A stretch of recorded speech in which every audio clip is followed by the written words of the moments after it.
But when you're in a situation where you clearly have physical advantage and yet you still choose to inflict harm or your will on someone else physically like that, then you're a fucking cunt and just scum of the earth. Yeah. You know. So it was one of them situations. Are we rolling yet? Now we're rolling. Now we're rolling. Okay. Limp Bizkit would be proud. I've seen some unspeakable shit on trains. It's the same. Not as bad as London buses. London buses are freaking... I saw a guy overdose on heroin on a train. It wasn't even moving. It was horrible. To be fair, that was a rough week for me. Okay. Are we good? Are we rolling? All right. Hello and welcome to the Serpent Temple podcast. We're back. It's a new year. We've been away doing things, but we're here with Shayan from Trivax. Thank you so much for coming. Thank you so much for having me. It's been a fun day so far, so I'm looking forward to seeing what words come out of our mouths and hopefully it entertains some people or makes them think. Makes them think. We will do that. Yeah. So to help with that, we will probably do a Psycard reading with you. We don't have a huge amount of time compared to our normal long form podcast, but I would love to do at least 3 cards. So I'll give this pack of cards to you and I'll explain to you what they are. So they're all based on the Jungian archetypes, which I can pronounce. So he basically found that people, even if they had no knowledge prior of like mythology or symbolism, would often come to him when he was giving them psychotherapy with the same dreams and the same archetypes and symbols that would pop up. So these cards are kind of based on that. It's not like necessarily spiritual, but you may find that there are symbols and archetypes that pop up in here that will resonate with you in some way. And I have a little book. It gives a description of each one, and I'll read it to you when you turn each card over one by one, and we can talk about what you think. That sounds good. Cool. So we'll start with 3 cards. So if you want to place face down on the table, 3 cards will have your past, your present, and your future to help structure the format. Do I shuffle it a bit first? Shuffle or it, go for it. Do whatever you want. I'm not very good at shuffling, but fucking all right. I don't think we've had a single guest that's been good at shuffling. So just still waiting for someone that's like a poker king. like a split deck like shuffle. And, like, God damn it, I could have been that person. Right, that's fine. Did your family ever play Hok? Is that my Yeah, I remember of like course. summer nights where people would play with my family, and they'd just be playing. I have no idea what the rules are. Is it like the same as poker? It's like Iranian poker? Yeah, Hokum is basically poker. Yeah, but with a Persian twang to it, really. Yeah, it's cool. I used to love playing 21. But it's blackjack basically. Oh, okay. Yeah, but then we used to just use the smaller cards as the money because it was like didn't want anyone getting too upset over money and whatnot. So especially as the odds are always in the favor of the bank. But it was fun. Used to spend a lot of time playing that when I was younger with my parents or with family or even with my friends, and it's extra good considering that cards, generally speaking, aren't allowed in Iran. Are they not? It's not a halal thing. Yeah, because it's gambling, So my parents would gamble over like who buys dinner next. Yeah. Or like who has to do the washing. You can't take gambling out of Persians' genes, It's like might be able to take it out of their trousers, but not the jeans. Hey. Do you know what's interesting about 21? So, what's blackjack here is essentially Uno. So in London, we bastardized the game of Uno, but then that was called blackjack for some reason. And there's no fucking rational explanation as to why it's blackjack. But yeah, to me, blackjack is always 21. I found out that the guy who invented Monopoly invented it to show that capitalism was broken. And then it was basically bought, and then ironically it was bought by the big game companies, and then they changed it to Monopoly and glorified it. I don't know. I used to steal from that bank all the time, so I always won a Monopoly. It's so funny. Shall we start with your past? Yeah, sounds like a plan. That can be your past for today. Let's see what you get. Let's go. Liberation. Fucking hell. Bloody hell. I'll read it to you. I know this is going to be really good already. Okay. A pair of lovers dash on horseback through the open fortress gateway across a bridge to freedom. Here is depicted the joyous escape from a constricting situation. It stands for those occasions where often by some outside agency, we are somehow set free to make a new life. However, note that although the key is in the lock, there is no bolt. Therefore, the card also represents those situations where we do have the ability for release from within ourselves. Fucking chills already, man. What the hell? That's pretty fucked up. Yeah, right? Yeah, I know your story, but the viewers don't.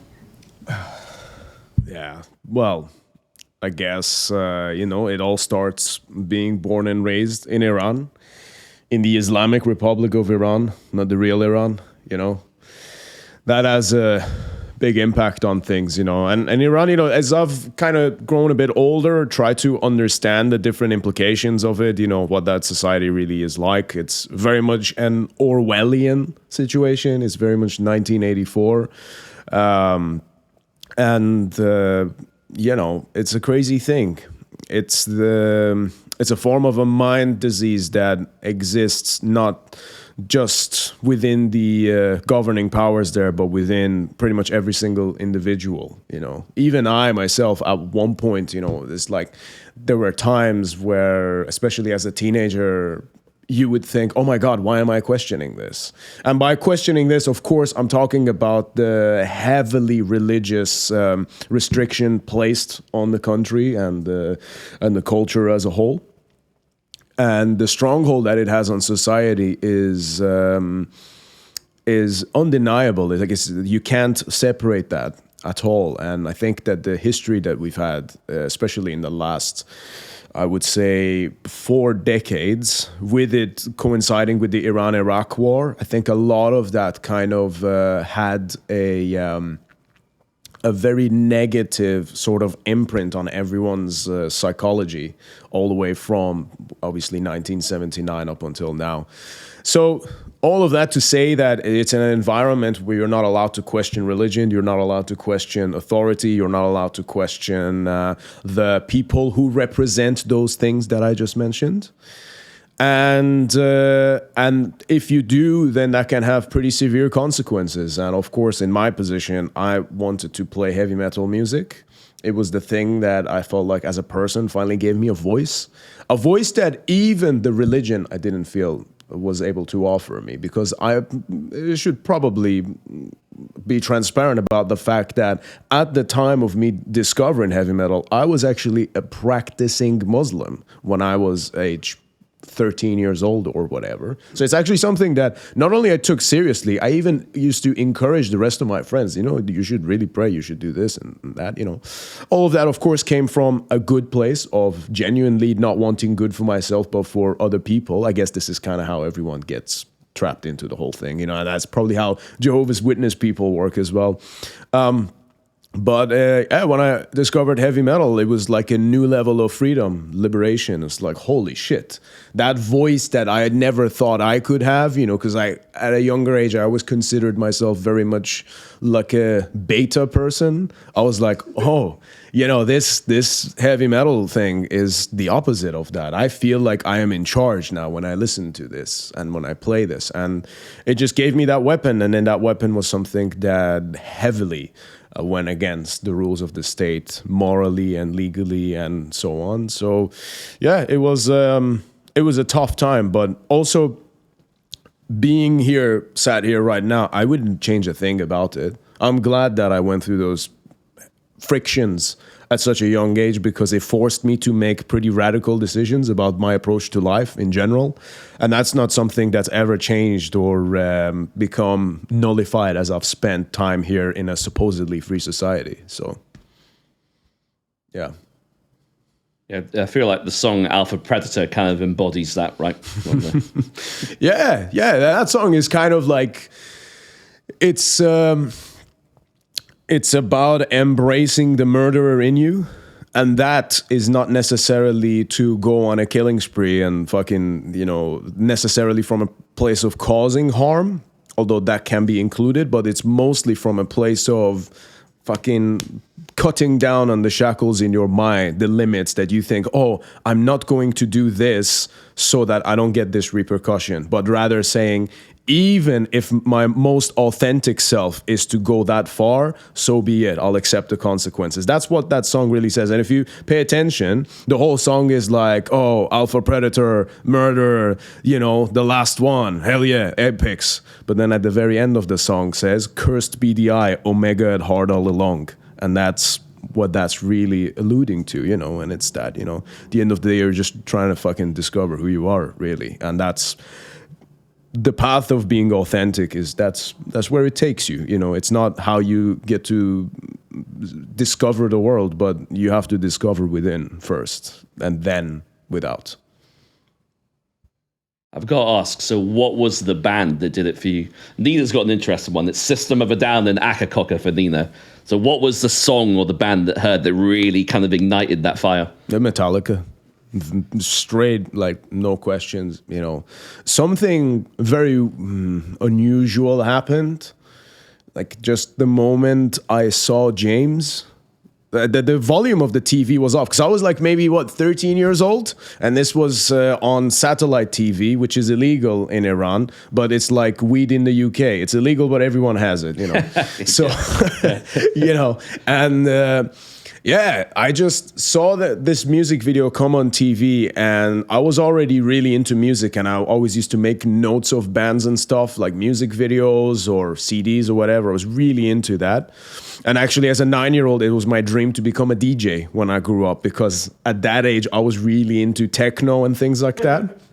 Interestingly enough, I always used to think that one day I was going to move out of Iran to become a DJ. That was my dream as a 9-year-old. Wow. So consequently, when I discovered heavy metal, it was like a aha moment, but also it was sort of like, oh yeah, this is what I was meant to be doing anyway. And going back to that moment when I saw Metallica on TV, something about seeing James Hetfield was like...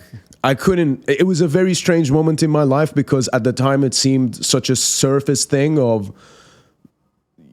I'm just seeing a guy with a guitar, but it felt like there was more to it, because I kept saying to my mother, I kept shouting across to her. She was at the kitchen on my left-hand side, and the living room is like, I've got a TV, and she was over there. I kept screaming at her saying, I know this band, even though I didn't. And I don't know why I kept saying that. Even at the time, I didn't know why I kept saying, I know this band, even though I didn't know them. So there was something to that, that there's something there that just seeing him immediately made me like it made these sparks go up in my head. And then I stayed glued to the TV until the card at the end came up with the line. And then it came up saying Metallica song da da da da da, and I read that, and I immediately ran to my my room. I ran to my room, and and I just wrote on a piece of paper Metallica, and then I kind of went and just did my research with what was available in Iran at that time, and here we are. The rest is history, as they say. So how did you find yourself playing metal there for the first time? Like what is it like to play a gig there underground? I must be one of the few people in the world who've actually done that. Yeah. I don't say that arrogantly, but more so just It's like, true. holy shit, I can't believe that's it, Yeah, so it's illegal to play shows there. You can get into serious fucking trouble. The thing that they do is they sort of... the authorities, they like to dangle the carrot and stick in front of a lot of musicians, saying that you can play, but you have to get a permit first.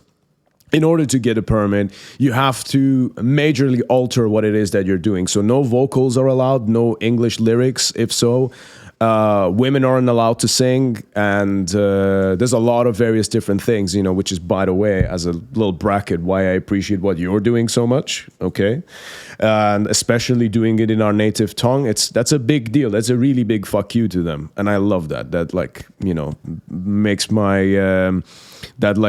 makes my wheels turning. Like, okay, shit, that's life right there. Fucking rebellion. Because fuck those cunts first and foremost. So it was very unusual circumstances, because the first show that we did, this was at a high school called Kamal ul Mulk. It's right near Tajrish. I don't know if you may have heard of it. It's a very well-known area of Tehran. It's where they've got like the market and everything. It's a great place to go buy materials because it's quite cheap. But yeah, we went and played the downstairs amphitheater of that place, and I remember like it was yesterday. I'm talking about it, and this is something that happened, let's say February, I think it was like 10th of February 2010, something like that, or maybe 8th or 9th of February at that time. It was in Bahman. It coincided with the 22nd of Bahman, which is actually the anniversary of the Islamic Revolution. Yeah. And That's going well for them. Yes. Right? We lied to the school, and then we said to them, hey, we're going to bring this entertainment program and play for all the kids here and whatever, you know, to celebrate the Islamic Revolution. You know, so they were like, oh, great, you know, you guys should come around. And then we eventually convinced them. And then we basically went and set up a full gig. You know, there was no PA or anything. It was just more like a rehearsal place with like amp, bass, drums, and we weren't allowed to have any vocals. And then when we started playing, shit fucking just all hell went loose, you know, like after maybe the 10, 15 minutes when they realized, when everyone, all of the kids there was maybe like 200 boys. And I say boys because they're all like full of testosterone, all between 16 to 18. They've never heard this music in their fucking lives before, and they start losing their fucking shit. That's and so cool. It was like to me, it's the closest, one of the closest things I've had to a religious experience is that show, you know, which again, heavy metal to me is like, there's something in it that activates this fucking primal power that's within everyone. And yeah, there was mad shit happening. Everyone was screaming. If you watch the YouTube footage of it, if you go all the way to the end, you can hear people wailing and screaming just because we did music, right? It's crazy. It's insane. And then what happened is that throughout the entirety of that show, we were expecting that the police would fucking break in. I even said it at like a video, this recording of a 16-year-old me talking in our rehearsal room, covered by egg cases everywhere, because that's how we made our DIY acoustic in a rehearsal basement. And I'm saying that this could happen, that could happen, and most importantly, the police could come and fuck us up. But you know what? We don't care. We're going to still do it anyway. So we already played that show with the acceptance that we could really get fucked up for it. And maybe towards like, I think it was 40 minutes. We only had 15 minutes of material, so we somehow ended up playing a 40-minute gig. And I'm sure we would have carried on if we didn't get stopped. But basically, I'm playing this solo, and someone installed some strobe lights and shit. I don't know where they fucking brought that from. But I guess they used it for like theater down there. And then I look up, and I see this giant fucking smoke coming from the back of the room.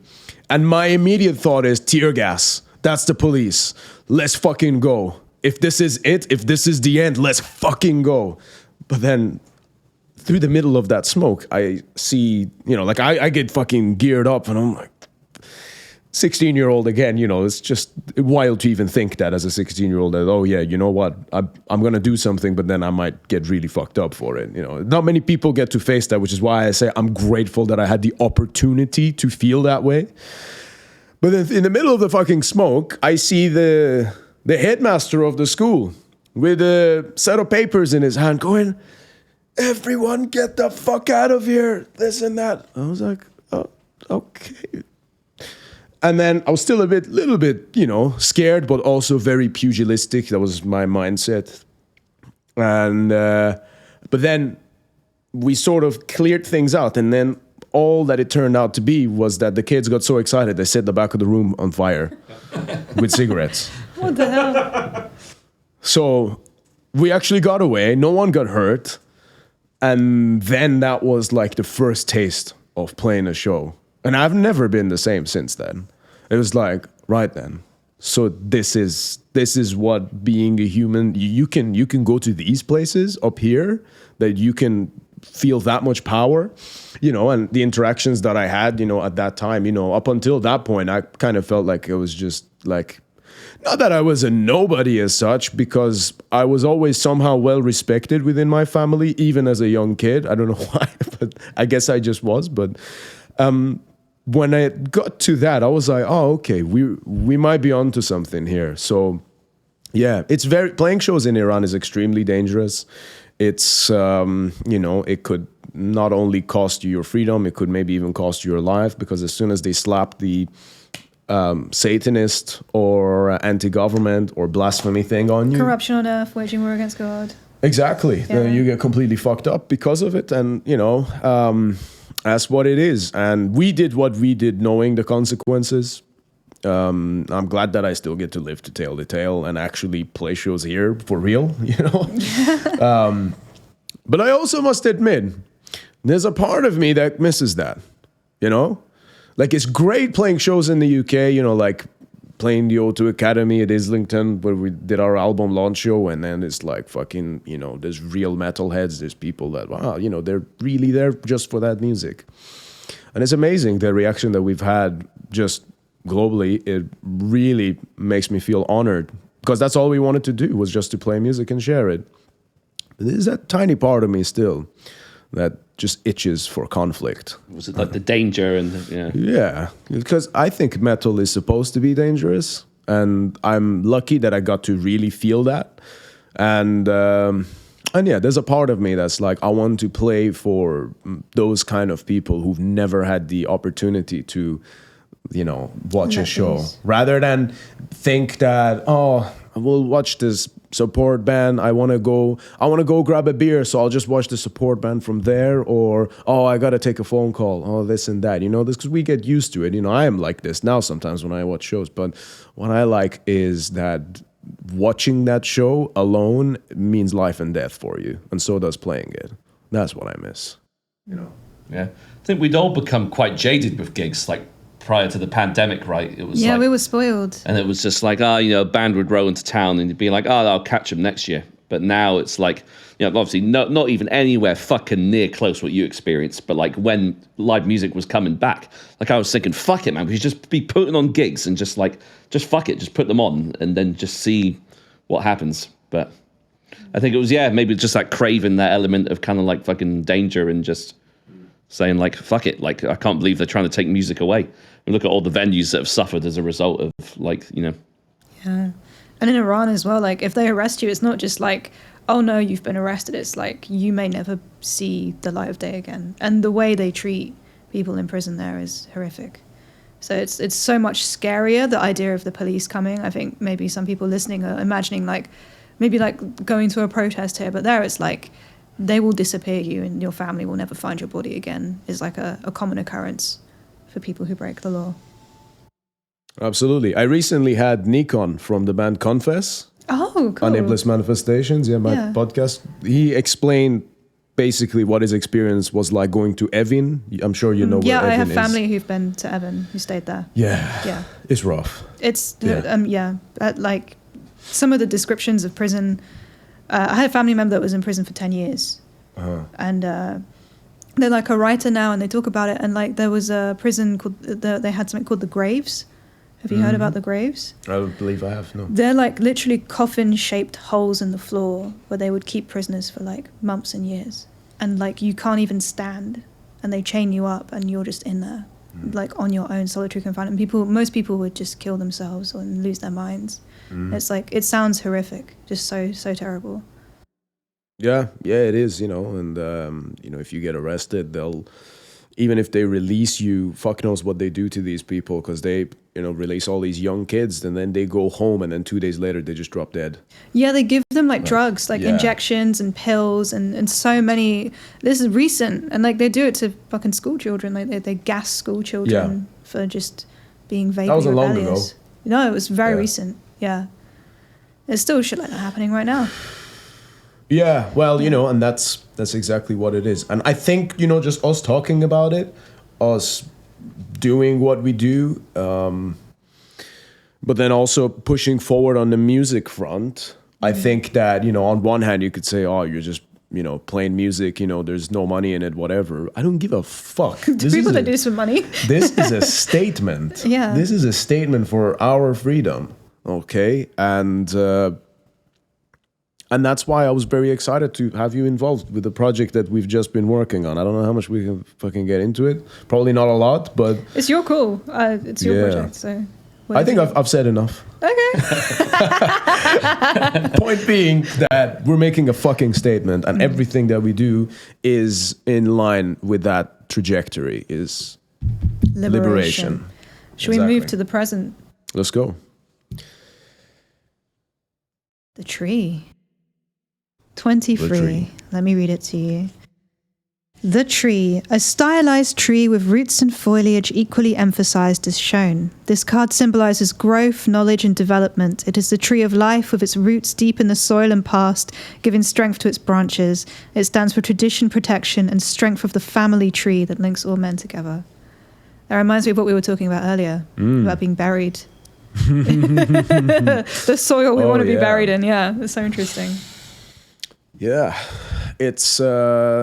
Yeah, that's a pretty interesting one. Because the thing for me is, I guess, the external perception of my identity, generally speaking, I understand comes down to the Iran thing quite a lot due to the nature of the situation and everything that I've been through. But really, I would also go as far as saying that I never developed much as a person until I moved to the UK, because moving to a country at a fairly young age on your own in the pursuit of the most obscure fucking thing you can find, which is being in a black metal band.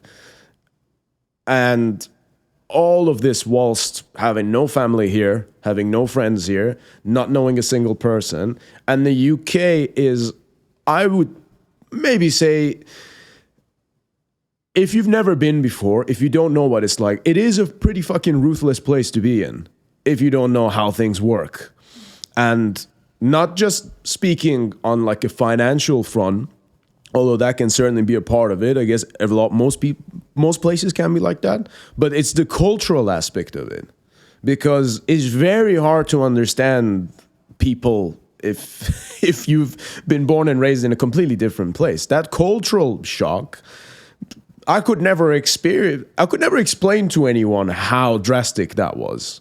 You know, where it's like, you might be able to speak the language, which I already did. I already spoke English fluently when I moved here, because I learned English from watching films when I was like 5 years old.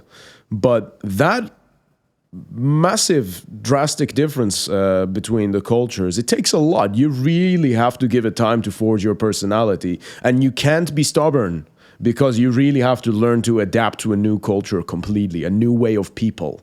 You know what I mean? Well, I'll make a really funny example here, is that one thing I found really uncomfortable in that first year is that people here like to hug each other a lot. Oh, yeah. And I found that extremely uncomfortable at first. Now it's a different story. But I remember maybe like after a year or so, when I came across some Iranian people, I had kind of picked up on the ways here. And then we were hanging out with this group of guys. And then at the end, you know, we were saying goodbyes. But naturally, you know, I just went to like hug this guy. And then he was like, whoa, I'm not gay. But then did you kiss each other 3 times on the cheek? Like, we didn't. No, it was, you know, it was the temperature was, you know, it was just too awkward by that point. But you make a good point. Yeah, like, we kiss each other on the cheek. That's not gay, but then hugging is gay. Fellas. Yeah. No, it's not gay. I mean, you know, it's one of them things. It tells you a lot about culture. And it's like, you know, that was a moment where I thought, oh, wow, shit. Okay, maybe it is really different then after all. Yeah. You know, and Iranian people are really kind of in your face sometimes. A lot of times they're very kind of, you know, one thing behind your back. Very indirect. Yeah, very indirect, but also quite nosy. And then whereas British people are, you know, a lot more passive for sure. And I've become more like that over the years. So my personality is like a, you know, pick and mix at this point. But yeah, so what I was really trying to say was that I did learn a lot whilst I was in Iran, but I've learned more whilst I've been here on my own. And I've had a lot of very difficult personal situations that I've dealt with in the last 12 years, a lot of them. But I wouldn't change that once again, because a lot of that forged me into who I am now, and it taught me certain things, you know, whether it was stuff to do with, I don't know, breakups, legal situations, just cultural battles, physical, like mental health battles. All of these things were things that kind of, at the end of it, on the other side of every single one of those, was like a reward waiting, which was knowledge and understanding and experience that I took away from that. So I wouldn't like change any of those things. I feel like the universe, a lot of times when you make deals with it, it does give you what you want, but most people aren't prepared to pay the receipt for it. And a lot of people give up halfway. But all you got to do is, if you have a dream and when you start chasing that dream, shit gets tough, that means that's the time that you need to stick to it. That means that's the time that you need to, okay, if it gets tough, good. That means it's working. That means something is happening and you're making an exchange with God, with universe, whatever. But that's when it's happening. And I accept all of the hardships, you know, and I take what's offered in return to that. So this is, I think, a very, very appropriate one. And not only that, with what I've done in terms of fitness and getting super obese, but then losing all the weight, and now actually working as a fitness coach where I'm helping other people transform, this is extremely appropriate, I would say. Yeah, you're looking fucking yoked to fuck, man. You're looking really fucking good. What's your current... Are you doing like a mix of powerlifting, CrossFit, or... Like, no. I'm more of the bodybuilding community. So CrossFit is to me is the like enemy. Yeah. CrossFit to me is like you asking a death metal guy if he likes screamo, you know. So it's like, but no, I thank you so much, man. I appreciate it. Same to you as well. I am just mainly doing bodybuilding, you know, just classic style, and watching what I eat, getting adequate protein, trying to keep an eye out on the quality of food that I have, not just calories in, calories out, although that's of course also important.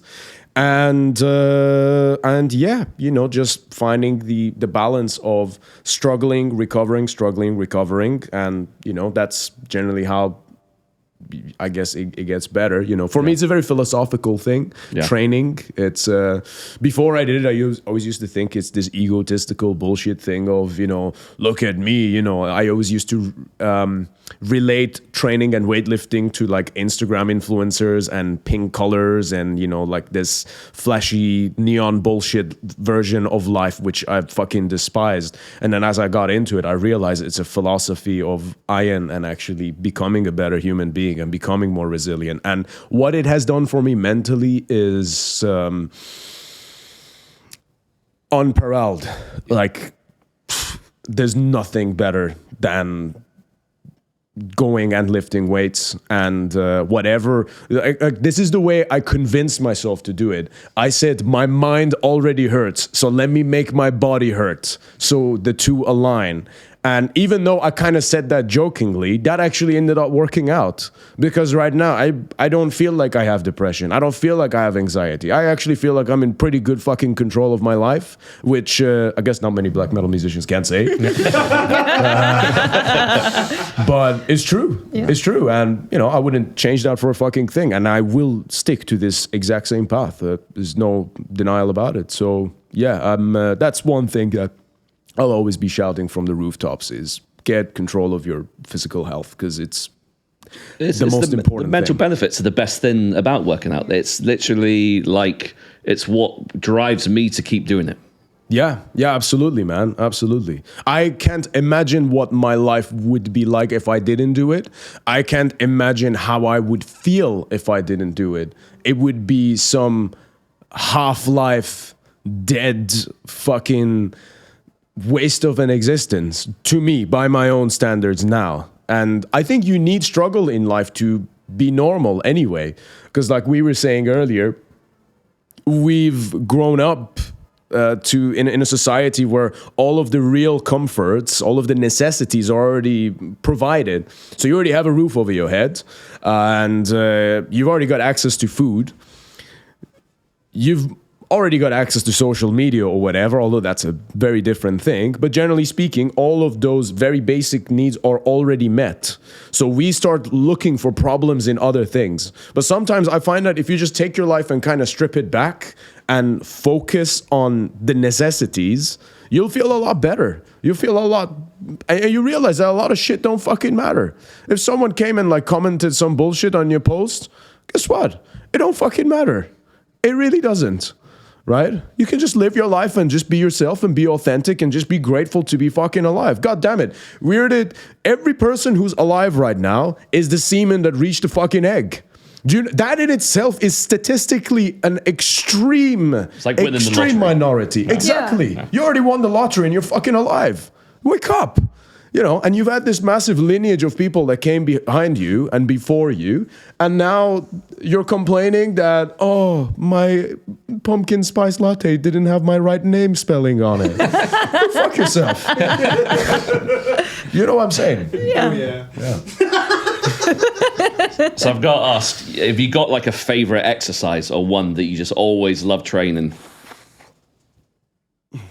Well, Persians are always stronger in the upper body than lower, so I gotta say bench press. I bet bench is a good one. I fucking love doing bench press. There's a real disparity between my bench press PR and my squats and deadlift PR, which I know is not a great thing, but between my bench and squat, there's maybe like only a 20 kilo difference, which is like that's a very small difference for those two to have for anyone who knows what I'm talking about. Squats are so technical though, aren't they? That's the thing. I think you've got to devote so much time and effort to know how to squat properly. Exactly. I feel like, and I prefer doing nowadays. I prefer not going for like 1 rep maxes. I want to have a weight that I'm comfortable at least doing 4 or 5 reps with. But this is the thing, you don't have to go in the gym and, like I don't do ego lifting anymore. I certainly have done at times, it's natural, especially when you're a beginner. That's the time when everyone ego lifts anyway, unless no one ever corrects you or you never learn properly, then everyone ego lifts forever. But for me, it's more about just conditioning my body to be the best thing that it can be, and now I can turn around and say that I'm probably, at least as far as physical attributes are concerned, probably the most advanced version of anyone in my recent family. I could probably say that. And I know that might sound weird. It's like, well, who cares? But it's kind of a cool thing, when you realize you're at the forefront of it, in a sense. Would you say that, Floyd? Well, my family, yeah. Well, my mum and dad have got about like 10 fucking siblings, so I'd have to do some research. You've got like 5 brothers and sisters. Time to challenge some people. Definitely amongst the siblings. There's no competition there. That's right. There you go. But it's funny, speaking of bench, because I plateaued for the longest time, so I started doing dumbbell bench, both incline and flat, and switching from barbell to dumbbell really helped me kind of push past that plateau, because I think... didn't realize that when you're using the dumbbells, you're using so many more stabilizing muscles that aren't being hit with. So that's really what helped me kind of propel and increase like my barbell flat bench. Absolutely, yeah. So like, for example, if you're lifting, I don't know, let's say 100 kilos with the bench press, 100 kilos total, so like you got 220 plates on each side.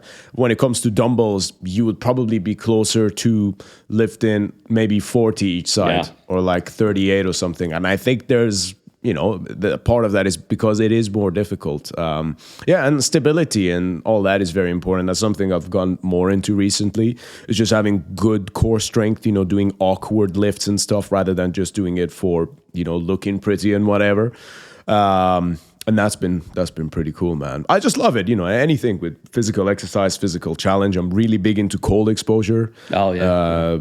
Very big into that. I see the Instagram posts. Yes. Because that's the thing, the most important benefit of doing cold exposure is the fact that you can't shut up about the fact that you do cold exposure. It gives you such a high. Yeah. Oh, so you've done it as well. I've done it a little bit. I don't do it often like you do, but I've done like a good amount of Wim Hof and stuff like that. Amazing. Yeah. And so then, like it's crazy. What you feel afterwards is like, holy shit, it's like drugs, I mean, I don't drink, I don't take any drugs, I don't smoke, but I know what those things feel like because I've done them in the past. And honestly, the cold is like my favorite drug of all time, other than being on stage and maybe sex, but it's different types of drugs. But I'm just saying, the cold is amazing. Yeah.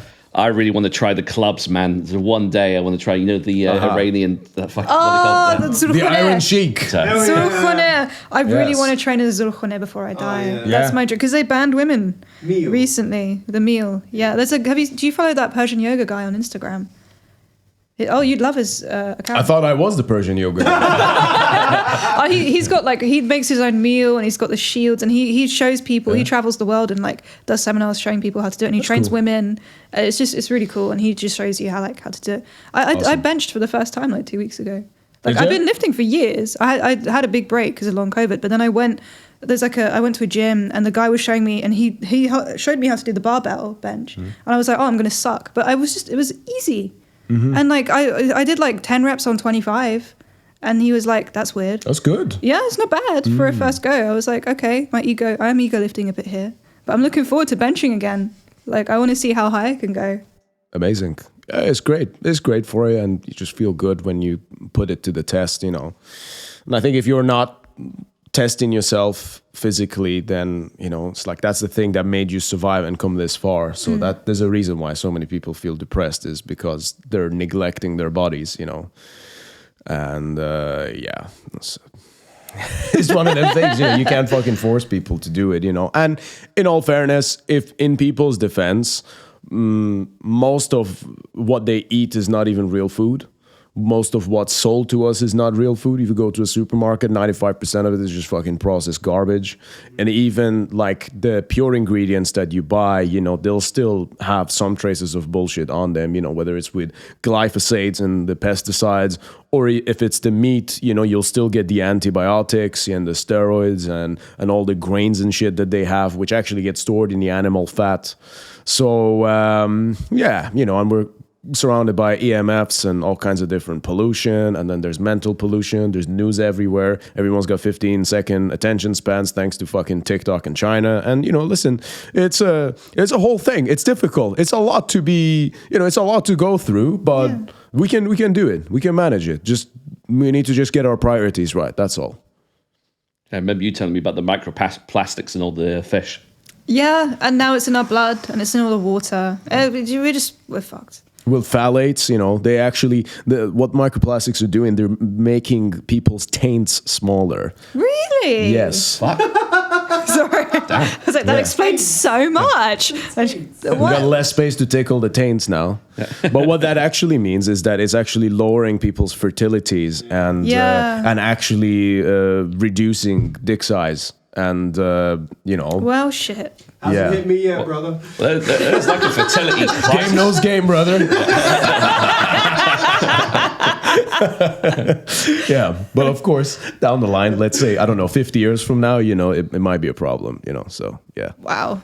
Sucks to be our children. Sorry, kids. Yeah. We'll be all right. We'll be infertile by then anyway. We'll be dead, decomposing very slowly because we're mostly made of plastic. Yeah. Yeah. I'm gonna give my kids some scoops of creatine in the milk bottle. Just play army quotes while they're in the womb. That's it. Oh, that's a great idea. Yeah, Thank no you. worries. Thank You're you. My girlfriend is still not at that stage yet, but now I have ideas thanks to you. So. I feel so bad for her. I'm joking. She'll play along. She will play along. She's a saint, I'm sure. Speaking of the future, should we move to the future? Let's do it. But before I flip this, the future is bright. That's all I'll say. It's like that light over there. It's so bright. It's bright. The tower. Ooh, okay, interesting. I was really worried it was going to be death or something, so that's good. Yeah, that has happened on occasion. Number 25, the tower. A castle stands on a hillside without a moat or a visible door. Proud, stern and unyielding, the symbol represents achievement gained in the face of adversity and reflects sometimes the arrogant conscious mind repressing the unconscious mind beneath it. It can often presage the pride that goes before a fall. It can also stand for the male sexuality. We were literally talking about this. We were talking about how many monolithic phallic things there are that we like to build and fire into space. Let's go. Let's do it. Yeah, it's a very good one. That's I vibe with that. This couldn't be more perfect. This is so you. Yeah, it is. It great. is. I'll take it. Yeah, that looks good. With the future. What I believe in is never limiting your self-perception. Never believe in what you're capable of achieving, because anything is doable. Like for me, I've been through enough to know that anything is possible. So therefore, anything is achievable. It's just a matter of making that deal with the universe. Like we live in a very Saturnalian matrix. So what do I mean by that is that it's all about an exchange. Life is about exchanging, and a lot of times it's about sacrifice, and it's just like, Abraham sacrificing his own son. And that to me is like, life requires sacrifice, and you sacrifice by giving things of value, but in return, you get something from it as well, and you get closer to that dream. So whatever that dream of yours is, you can achieve it. All you got to do is just believe and put in the work. Put in the work is a very important part, by the way. Most people aren't. They just want to dream and wait for the thing to happen. No. Dreaming about it isn't doing the thing. Writing about it isn't doing the thing. Talking to people about it isn't doing the thing. Thinking that you're going to do the thing is not doing the thing. Planning that you'll eventually do the thing is not doing the thing. The only thing that's doing the thing is doing the thing. And that's the way to go. That's the way to move forward and, build those castles on the ground. And what I believe in is, you mentioned some people had the card death. What I believe in is earning your death. So when the time comes, you hold your fucking head high and say, oh yes, I am welcome. And you want to be accepted at that moment. You want to be respected at that moment. Not by any external persons, not by anyone else, but ultimately it's a reflection of yourself. That you know that you made the right choices, that all of the resources, all of the opportunities, all of the everything that helped you go through life and become the person that you want to be, that you did your best to take the right turns, and that when the time comes for the credits to roll in, you're like, yes, I fucking did it. Nothing scares me more than the notion of getting to that point at the end thinking, fuck, I've done nothing near close to what I wanted to achieve or do in life, and I've wasted all this time and it's too late. So. Yeah, well, this is the thing. Time is finite. Everything in this life is finite. And that's, it scares a lot of people, but I think it's actually a peaceful thing. Knowing that everyone's opinion of you is finite. Like what I used to think, this is the thought process that even led me down this path to even consider this, is that when I was maybe like 18, 19, I used to think that, well, one day I'm going to go. So how I will be eternal is that other people will have access to my music and my merch and things like that. Which is, that's true in a sense. It's your legacy that you leave behind. And I think a lot of us as artists, who contemplate the other side, not by our own hands necessarily, but just generally speaking, we contemplate the other side. We always think about things like that. A lot of, I think, people who are into entertainment are ultimately just wanting to be seen by as many people as possible so that their egregore lives on past them. But where I am with this at now, in this point in my life, is that not only will all of the people who owned Trivax vinyls and CDs and merch not only are they finite, so is the planet that they live on. So is the sun in their solar system. So is the entire universe that we live in. Because the universe may be infinite, but it is not indestructible. Everything is finite. Hence the title Eloah Burns Out. Elohe is the meaning of that. And to me, everything is finite. So let's live authentically. It's not to say, oh, you go out and start doing crazy things. No, first of all, learn and understand that this whole thing is a game. We are in a simulation, and understand that it works by means of exchange and time.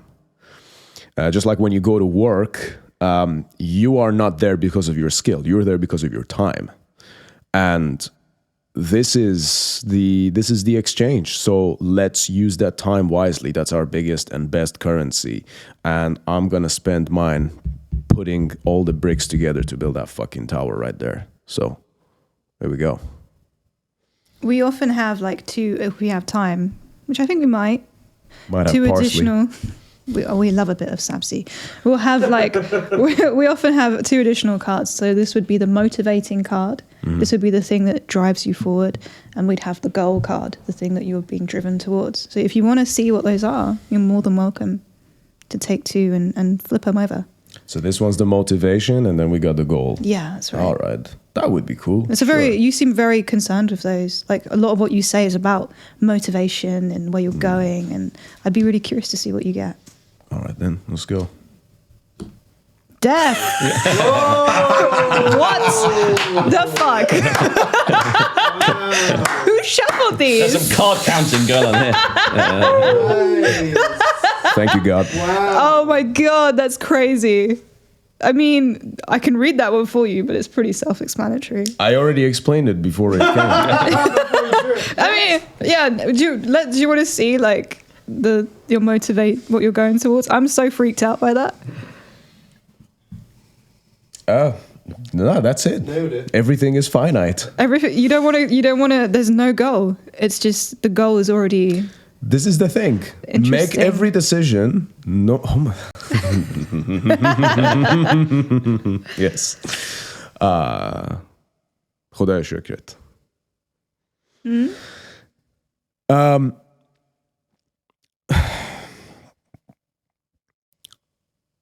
Make every decision knowing that everything is finite. So wherever you're going to put your energy, put it in a place that is worthy of your attention, and have the balls to do that. When it comes to meeting death, don't hold your head down like, no, be like. I feel like your cards are all cyclical. Yes. Like the tree grows from death. The leaves fall and they become subsumed again in the roots, and it grows again and the leaves fall. And then with the tower and liberation, like you escape from the tower. Like where you're incarcerated can be your own tower. And you build that up again and it falls, and you build it up again. And the death is that thing that recycles us. We become mulched into the soil, and we're recycled, and we go back into the universe. But then that, as you say, is also finite. And I don't know if it's an Iranian thing to think about death a lot, because I think it's something I've always been very concerned with as well. And I've always wondered if it's cultural, because I do see that a little bit in my family, or people in my family. And something I've been thinking about recently is, all these graves and these cycles, they all get subsumed as well into the core of the earth. Like there'll be a point where all the graves that we'll be buried in will just fall into magma, or get shattered into the core of the earth, and that's going to fall apart too, and then everything else will fall apart, and space-time will fall apart, and it's all going to get fucking recycled probably. And I think that's such an interesting thing, that when we think about art, we think about like the 5-10 generations that, if we're lucky, can experience it, if we're like Mozart or something. But that's all going to die. That's all going to, entropy will take that away. So I think it's interesting that we still do it. We still like participate in these cycles that are finite, as you say. Because it counts. Just because it ends doesn't mean it's not real. I think that makes it more precious. Yes. That scarcity of time and experience. Yeah. Yeah, absolutely. There's a line in the last song of our album. The song is called Dar Akhir Dunya, at the end of the world. Yeah. and it says این دنیا و کهکشان تمام خواهد شد تمام خاطرات این دنیا و روزگار تمام خواهد شد تمام خاطرات کهکشان پاک خواهد شد پس بیا دست به دست هم دیگه جشن بگیریم اینجاست اژدهایی که دم خود را میبلعد. And that means this day and this world will one day end. All of the memories of the universe will be erased. So let us celebrate together hand in hand. Here is the dragon devouring its own tail, Ouroboros. And that's what that means. And exactly to your point, it's a game, but it's like watching a film. Yeah, you know that the film's gonna end at some point. Do you just not watch the film then? Yeah. There's like a video game or a song or a relationship. You know that other person, either eventually you'll break up or that other person will die. Do you just stop having the relationship? No, you still go ahead. And that's the nature of life at its core. It's true. I mean, it's like, look at all the forms of media that you could consume. Like, it's always after you've finished it that you get the real satisfaction of it. I love the reflection of enjoying something, whatever it may be. And it's like, often that is the thing that is embedded into my cortex more than what I'm actually experiencing at the time. So, yeah, it's a good spread. That's amazing. That's one of the most powerful spreads we've had. Definitely. Better than Nutella. Should we go for one more? You want to? Yeah. Be my guest. Oh, he's going for the bottom.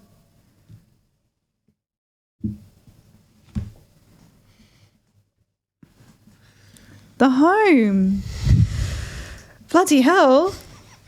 What is it with all this symbolism? Okay. I'll read this one to you. Right in the heart. A cozy cottage hearth with tea laid and a cat curled up by a burning fire on a winter's evening. This card draws us to our background and the security we all need for a warm, comforting environment. It represents the trusted, simple things in our lives which we sometimes undervalue.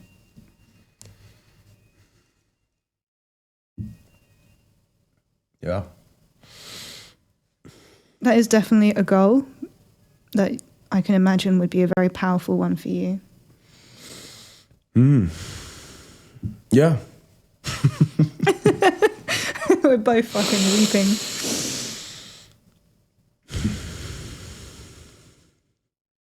I guess that's the thing that's when I think about it, that's the thing that's missing the most in my life. Not missing, but the most absent. It's something that you had to be ripped away from to do what you needed. So I guess that's the thing that you're trying to return to as well, right? Yeah, I guess so. And I know you relate to that, but yeah, that's it. Yeah, home. Home is where the heart is, eh? Yeah. It's where the art is as well. Yeah. Oof. Right in there. Bloody hell, man. Damn. This is the first time that I've cried on the podcast. Probably the last time as well. Yeah, same.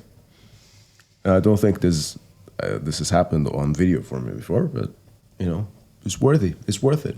I have no shame. It's beautiful, actually. It is beautiful. This couldn't be more perfect. I accept it. I love it, and I'm grateful for it to be as clear as it is.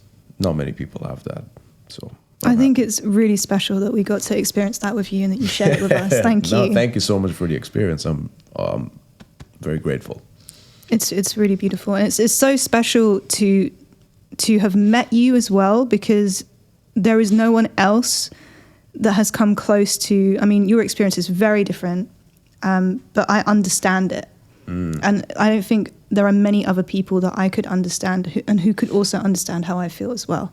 The position that we have between two cultures, and two worlds.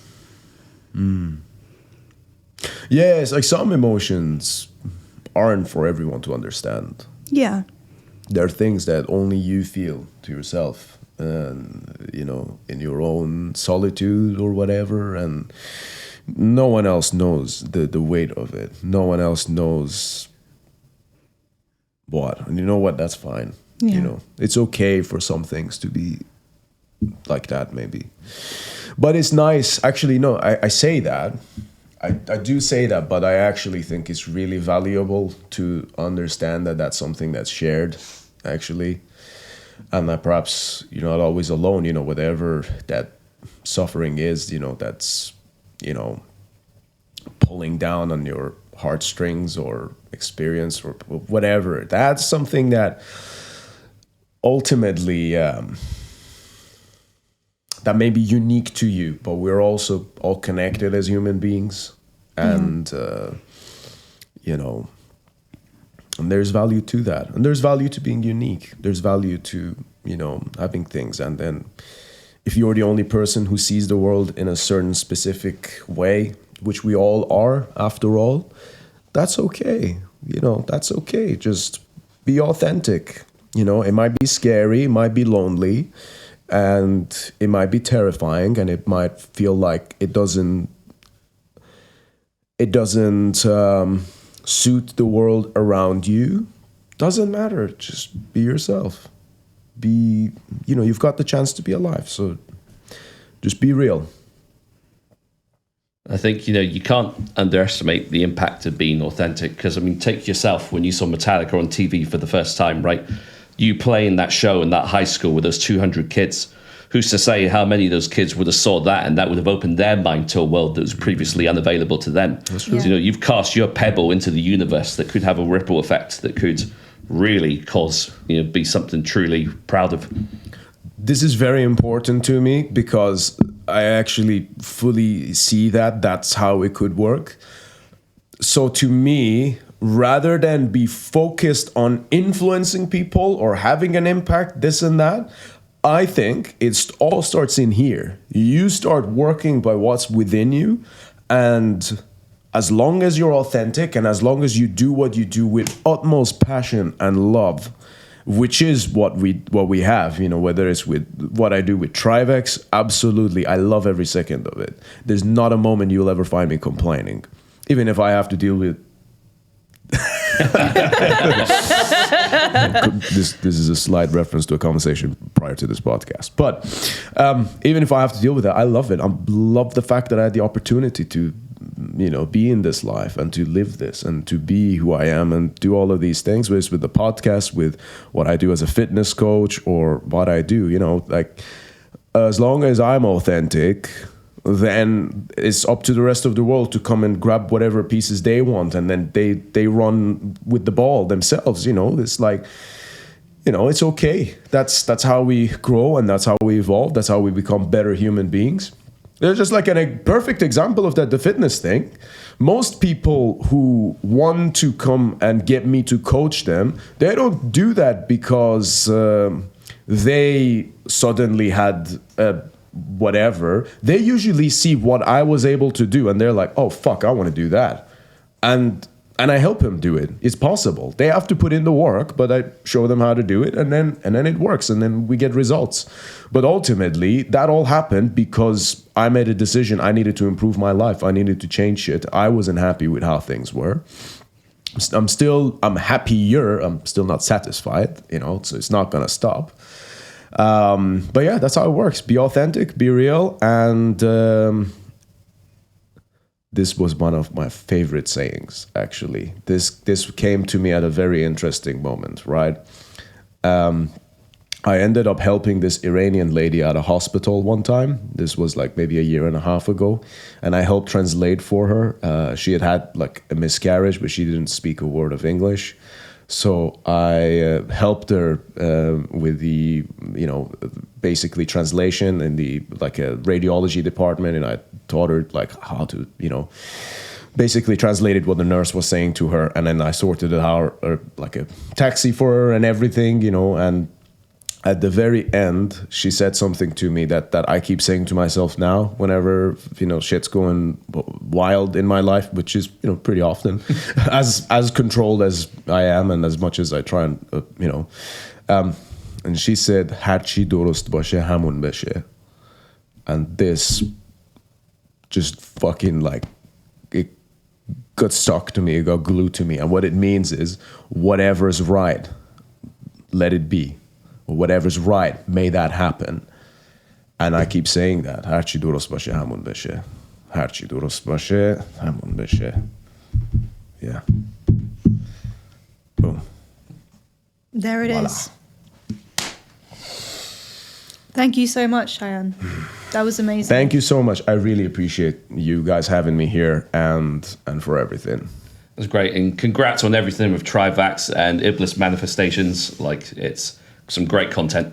Thank you, man. Thank you. I'm loving every second of it, and things are in a good place because it feels like it's in the right path and the right trajectory, And I believe as long as I keep putting in the work, then هرچی درست باشه همون بشه. Thank you.